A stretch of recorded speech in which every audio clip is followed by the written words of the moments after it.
Get ready for massive infrastructure news.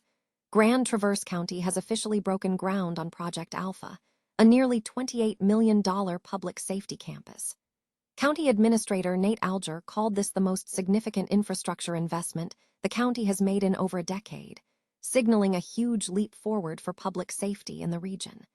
We dive into exactly what this new facility means for the community and the future of safety right now.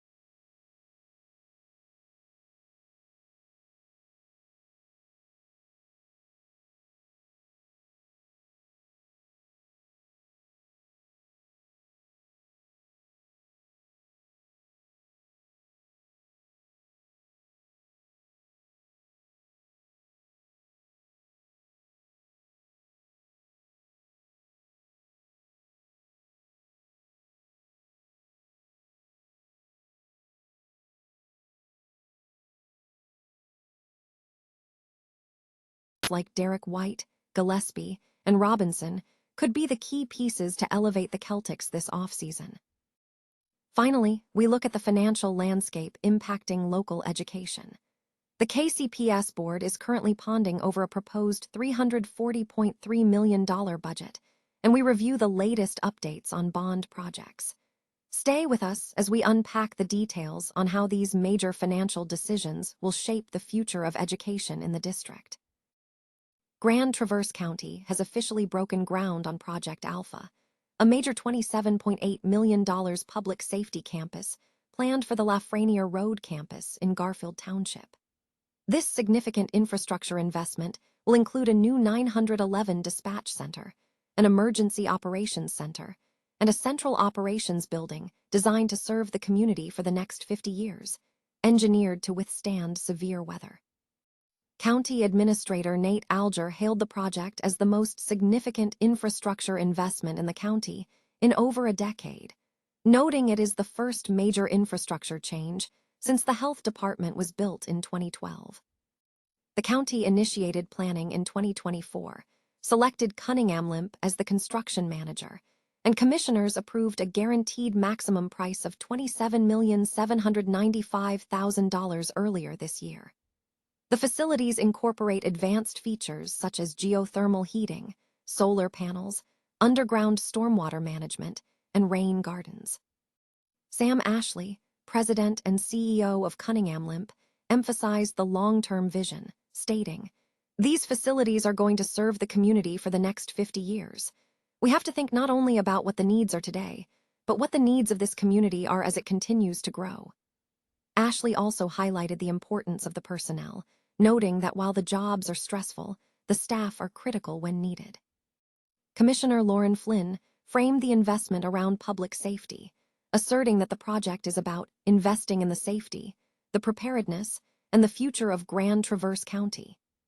Vice Chair TJ Andrews described Project Alpha as a starter project for the county's broader infrastructure requirements, acknowledging that while it may not be what taxpayers immediately want to hear, it reflects the essential need for facility investment.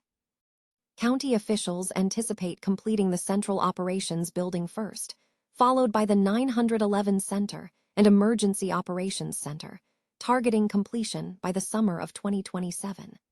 The project's architect of record is Partners in Architecture. Alger concluded by expressing confidence in the county's financial capacity to undertake this project and future initiatives within their existing financial framework. Hayden, Colorado. In a significant victory for affordable housing, the Hayden Municipal Housing Authority has secured a $2.5 million philanthropic loan from the Yampa Valley Community Foundation to finance the purchase of the Pinyon Pines Mobile home community. This acquisition marks a crucial turning point after residents spent over a year navigating uncertainty regarding the property's future. The funding, channeled through the Foundation's Housing Accelerator Fund, is part of a comprehensive effort to maintain affordability at the 63-home park, which serves approximately 7% of Hayden's population. The purchase reverses a difficult situation from 2025, when the property was put on the market following an unsolicited offer reportedly valued near $8 million. Residents had feared that a new owner would trigger steep rent increases, a trend reshaping mobile home parks across Colorado. With local legislation recently passed to enhance protections for park residents, lot rents, which averaged about $600 per month, were under threat of rising toward $1,000 or more. Costs many households, including retirees and service workers, could not absorb. Under Colorado law, residents were granted a 120-day window to organize a purchase.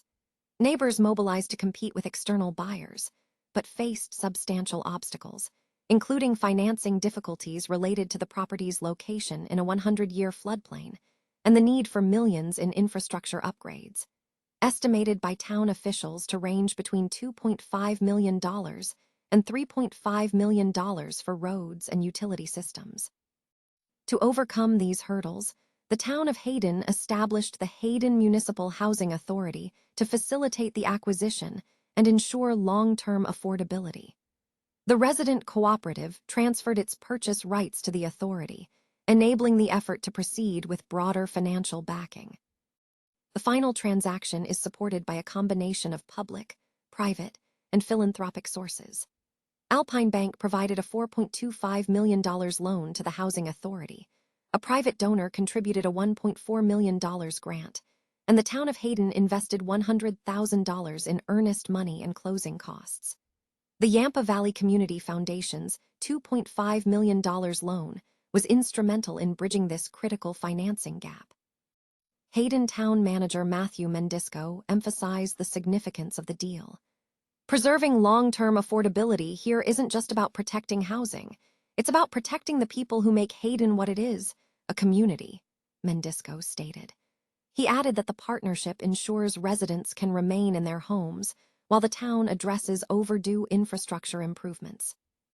Mobile home parks like Pinyon Pines are vital, often representing some of the last remaining affordable housing options in rural areas.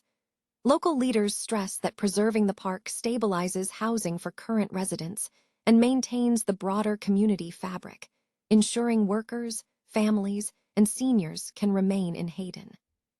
The successful acquisition builds on a precedent set elsewhere in Routt County, including the resident-led purchase of Milner Mobile Home Park, which also utilized similar financing structures supported by the Yampa Valley Community Foundation.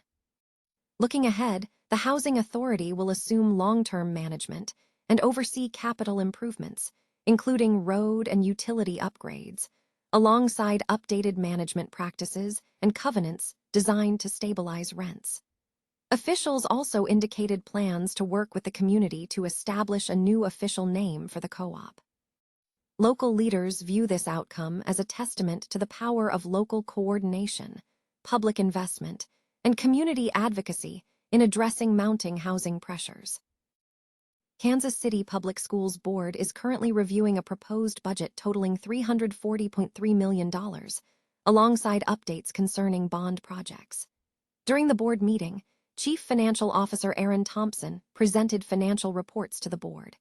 In a specific update regarding bond projects, Shannon Jocks, the Bond Planning and Construction Officer, provided the latest developments. Additionally, updates were shared regarding the KCPS Foundation. John Heil, the Foundation Executive Director, announced that the Foundation has engaged Kinetic for the Southwest fundraising campaign, an agreement set to last for 3 years with a budget of $300,000. The Boston Celtics have several roster upgrade options as they look to bolster their team for the upcoming offseason, with NBC Sports Boston highlighting 5 potential free agents, targeting a $15 million mid-level exception.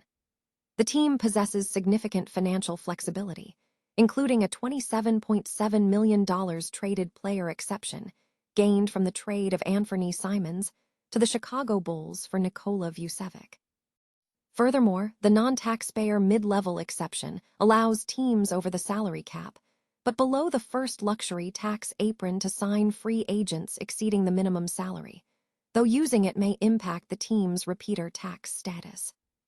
For the $15 million MLE, 5 players stand out as intriguing fits. First is Derek White, who has demonstrated strong six-man capabilities, averaging 15.6 points and shooting 39.1% from 3 in Charlotte. If retained alongside Jaylen Brown, White could provide crucial scoring depth off the bench. Second, Anthony Simons, despite his recent high salary, is considered a potential MLE candidate if a team is willing to exceed expectations. Third, Gillespie, coming off a breakout season with the Phoenix Suns, has shown significant improvement as a deep shooter and playmaker, potentially fitting into the MLE budget. Fourth, an impactful frontcourt presence is a top priority, with Robinson being suggested to address defensive concerns by providing a stalwart presence against opposing big men. Finally, Will Williams, who has shown renewed form, could be a reunion option for Brad Stevens, offering valuable skill set to the Celtics bench. The Celtics leadership, including Brad Stevens, has multiple tools at their disposal, making this offseason a critical period for strategic roster construction.